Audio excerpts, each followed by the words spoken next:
Hi everyone. Today I'm just going to share heart to heart of what the fuck is going on in the world. Now we all know we have the coronavirus that globally is affecting every single person on earth.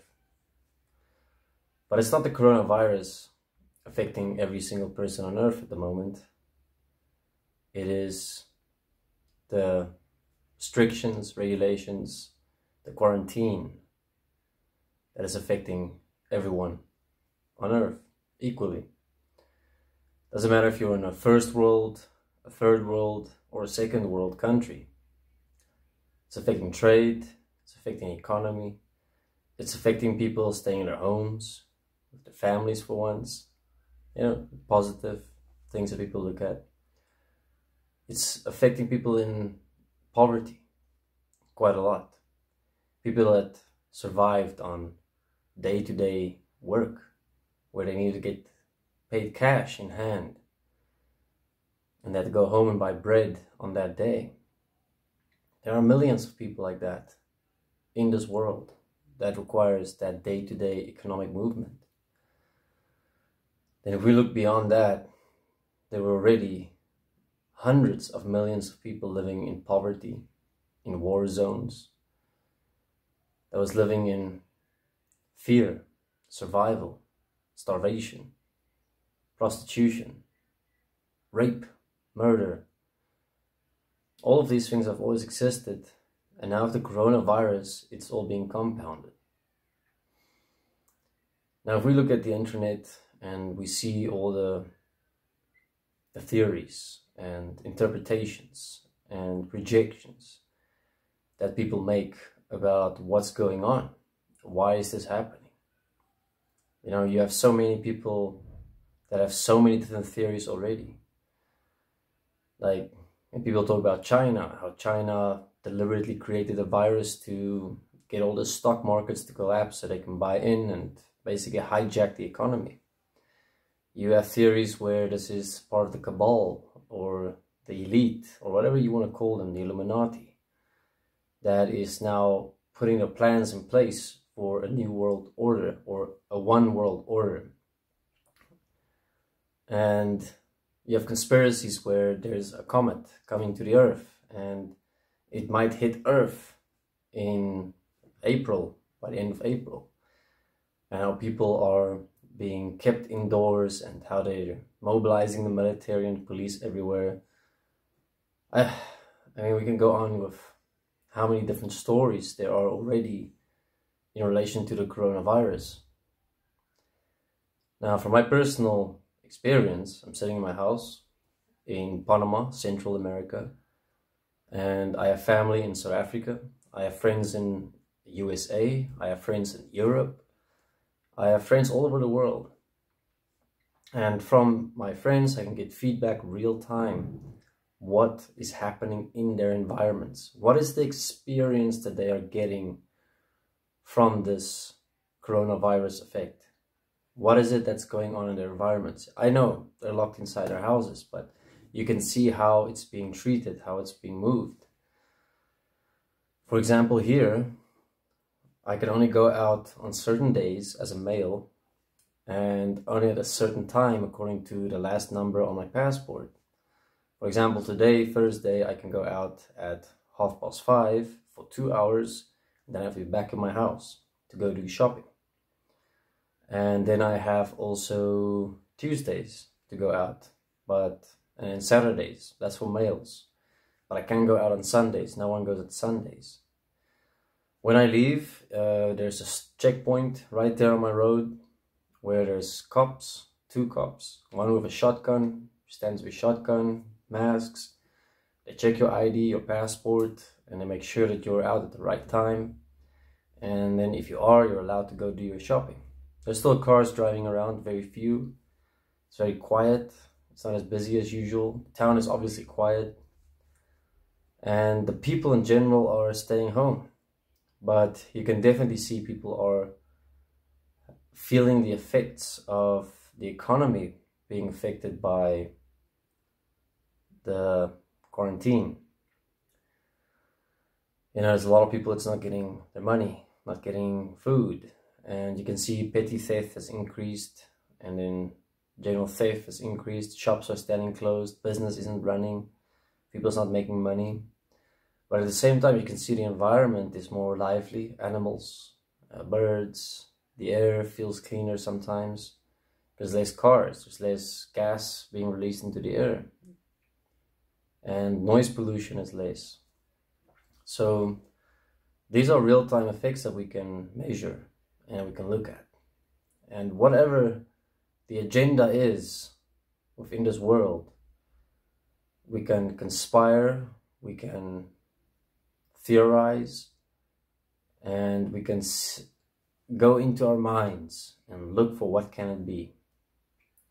But I would suggest for everyone to really look at your environment. I know this is a tall order because we can't see everything as an individual, but we can see as a group, as a collective, what's happening, what is our experience real time in our environments, in our neighborhoods.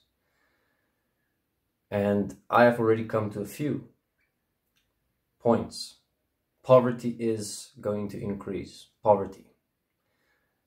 Government enforced regulations and quarantines is going to become a thing of the future, where it's going to be normal for checkpoints, for things to be in place to check people, to make sure people are top-notch health, to make sure that there's things in place that, you know, out of fear of another virus, we can all just immediately, you know, make the curve less.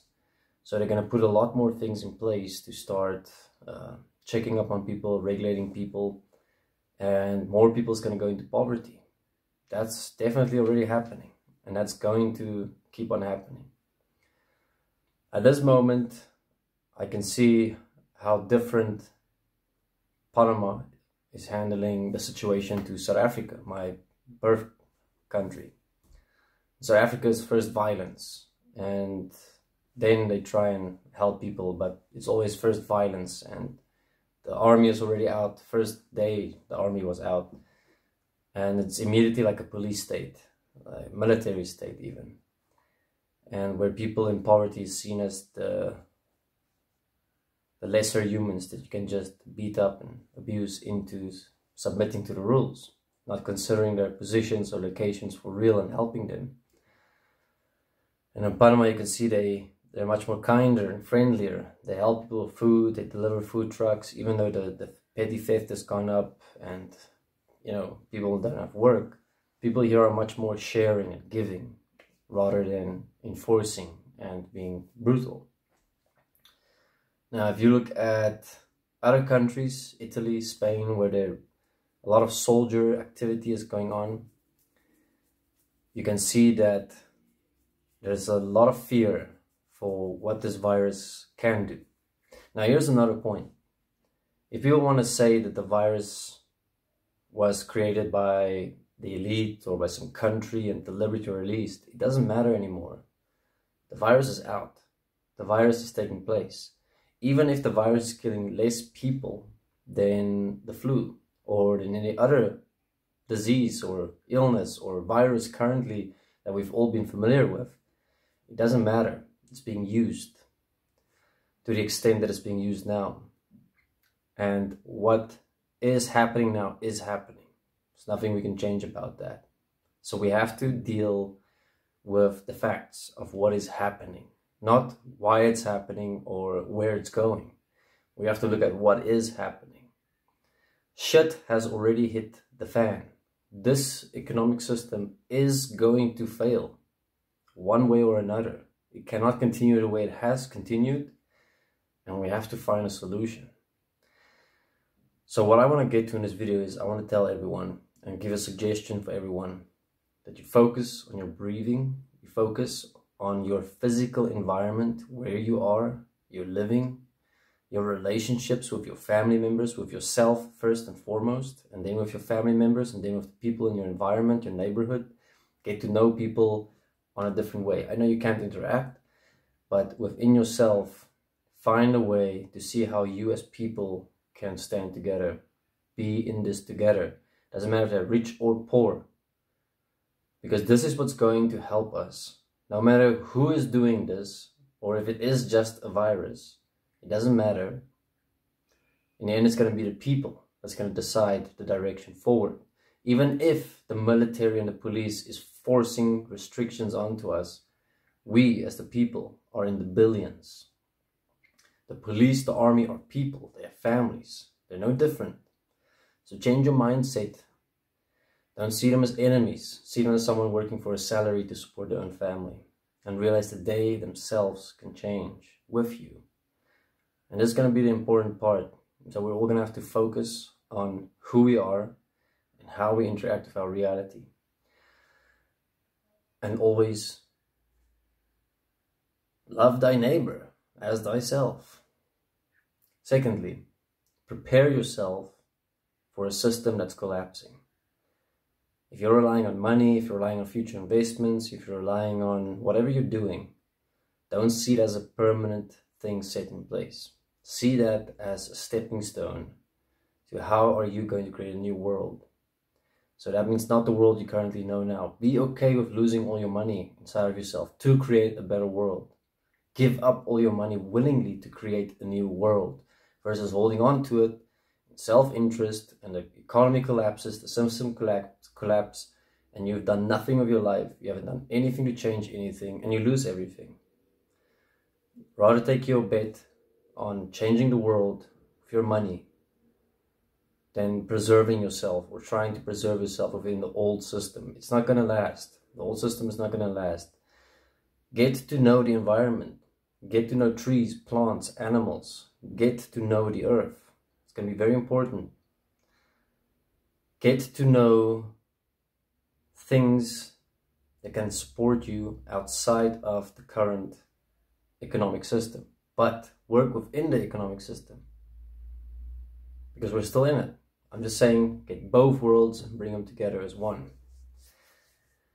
So don't rely on all the eggs you have in a basket somewhere to be your future savings or retirement. That's something of the past. That's not going to be in our future. Be okay with a world that's going to come where there's more control, less movement and freedom. And yet within that, be free with inside of yourself to move with others to change the world. You're going to have to walk with the system. Revolutions, where we go into the streets and scream and fight, is going to fail. If we do that, we're just causing more harm and causing the system to clamp down more. So do not give the system any reason to clamp down more. They're going to clamp down on the poor people first because they have nothing. The poor people is going to come for us who still have money. So we better move our asses to help everyone. Not out of fear, but out of understanding and out of actual care. And that's going to be the key. So for time to come, we're going to have to stand together as people. We're going to have to develop communities of people that is willing to live with the earth and at the same time develop support in the physical for those that will have nothing, and at the same time create a political movement of re-educating society and moving as a group together to solutions within this world in a very harmonious way, not forcefully. Forcefully is going to fail every time. It's proven for history. Cannot do anything forcefully. The system knows how to handle that too easily. So I am giving a couple of suggestions and I'm saying how to look at things, because we can theorize, we can try and run and hide, we can try and get away, we can try and think we can outsmart the system, but you can't. Look at you, look at us, we're all in this together. Coronavirus is affecting everyone. If you think you were someone who was never part of the system, you didn't care about the system, you hated the system, you hate money, you hate capitalism, blah, blah, blah, look at you. You're stuck in the coronavirus pandemic like everyone else. That mentality never worked, and it won't work. What will work is to realize the truth of what is here and working with that as yourself and as people. So I hope you take my suggestions that I've given and you look at the physical reality, I would say we're going to have to get land. We're going to have to get people with the same principle of doing what's best for all life, to come together on land, build communities, take care of the land, have animals and resources, because things are going to get worse before they get better economically. A lot of people's going to start losing work and money, and families is going to be on the street. It's going to happen to millions and millions of people more around the world. So if we have resources such as land, food and water available, we can give that freely to everyone, and everyone can give back freely to support. And we can create support structures on a physical level so that we can transition into a new world effectively and not with a lot of abuse, because abuse is going to occur. It's already occurring. And we need to find a way to economically and politically get involved. But as you can see, even in this situation, even the politicians, no one has power. No one has a say, really, because it's a virus. A virus will kill anyone. Well, you know how a virus works, so it depends on how you look at it. But my point is, we're all going to have to get to a point where we realize our direct movement in our direct realities and creating movements to come together to secure earth, land, water, food, shelter outside of the current economic system is going to be very important. And people with money is going to have to stop holding on to their money, releasing your money, because it's going to be taken, it's going to be lost through the economic system collapsing over time.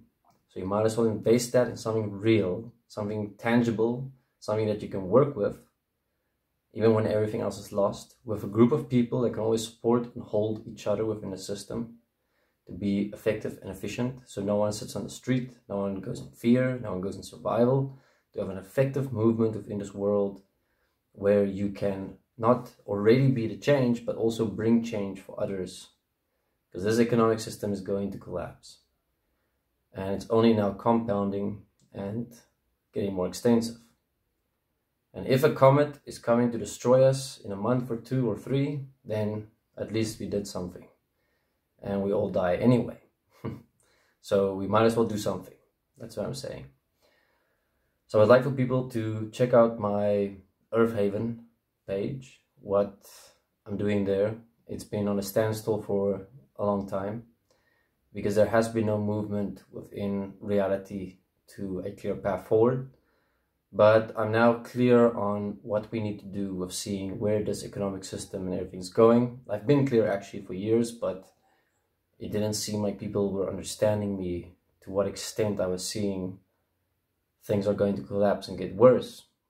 And that was when I was still staying in South Africa. And that's why I moved out of South Africa, because I could see things are getting worse and going to get worse. I just couldn't expect the coronavirus. And the coronavirus is compounding and making this process a lot faster than I expected. So we need to move our asses. Well, at the moment we're on quarantine, so we can't. But after this coronavirus quarantine is over, and who knows how long that will last, we have to be ready within ourselves to let go of our fears and limitations, to step up and to make a change that we can see we need to make. So I suggest for my friends and whoever watches this, if you watch to the end, get an online job, make sure you secure some income, save up some money, let's bring all that money together, buy some land, or go to friends that already has land, and let's bring all of those resources together and start creating something effectively within this reality in the physical. And let's get our asses moving within this system, yet not of this system, so that we can move effectively without fear and survival, and at the same time support and assist others who are already affected by what's happening in this world as much as we can, until we set an example for what others can do, and we create hundreds, hopefully, of communities and principle walking people on this planet doing the same thing. So right now, actually everyone is powerless in their homes and where you are, and all you can do is breathe. Shit has already hit the fan. You have to now wait till the shit goes down, reassess, reevaluate. So when the shit is gone, stand up and move. Do not lay longer. Do not wait longer. This is wave 1. And how long this wave will last, we will see. Hopefully there's not an immediate second wave or immediate third wave. Hopefully there is some time after the first wave for us to gear our asses into places where we're most effective and efficient, and where we surround ourselves with people that walk with principle. But everyone's gonna have to check themselves on that. So that's what I want to share today. Thank you very much. Take care.